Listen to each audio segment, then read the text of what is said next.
Mirëmëngjesi të nderuar shikues, koha për lajmet orës 9. Komisioni Qendror i Zgjedhjeve ka numëruar votat me post për kryetar dhe asamble të komunave. Numri votave me post ishte rreth 9610.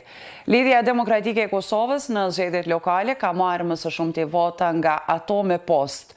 Eugenca Kolli, KDI-s, përmes një postimi në Facebook, ka shkruar se në mesin e 10 kandidatëve për kryetar komune që kanë fituar më së shumti vota nga jashtë vendit, gjysma e tyre janë kandidat nga radhët e LDK-s.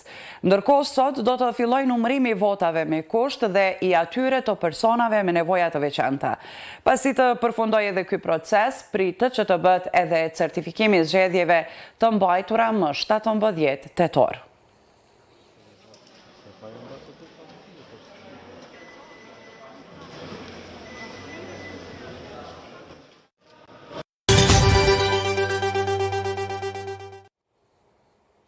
Qeveria e Kosovës nuk ka pranuar të tregojë se si do ta trajtojë paralajmërimin e ministrit Goran Rakić për largim nga institucionet në rast se nuk formohet asociacioni deri në fund të këtij viti. Njohës të qeverisjes lokale thonë se puna për formimin e tij duhet të nisë këtë vit e të bëhet në përputhje me Kushtetutën e Kosovës, derisa për punën e kuvendit vlerësojnë se largimi eventual i serbëve nuk ka edhe aq ndikim, përveç rasteve kur në votim janë ligje që kërkojnë shumicën e dyfisht.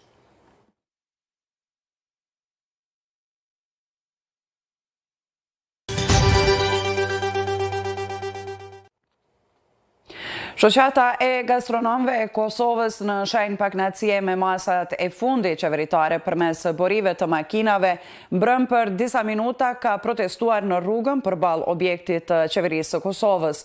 Qeveria e Kosovës, në kuadër të masave të reja për luftimin e pandemisë, ka vendosur për shtyrjen e orarit të gastronomisë deri në orën 23. Më herët ky sektori ishte lejuar të punojë deri në 21:30. Shoqata e gastronomëve të Kosovës kërkon që të punohet sipas rregulloreve komunale që muzika të jetë në proporcion me këtë orar dhe ora policore të hiqet. Ndryshe edhe Asociacioni i Komunave të Kosovës ka paralajmëruar se do të kërkojë sërish heqjen e orës policore, pasi që numri i rasteve të reja me koronavirus po shënon rënje dhe tash sa ditë nuk ka asnjë rast me përfundim fatal.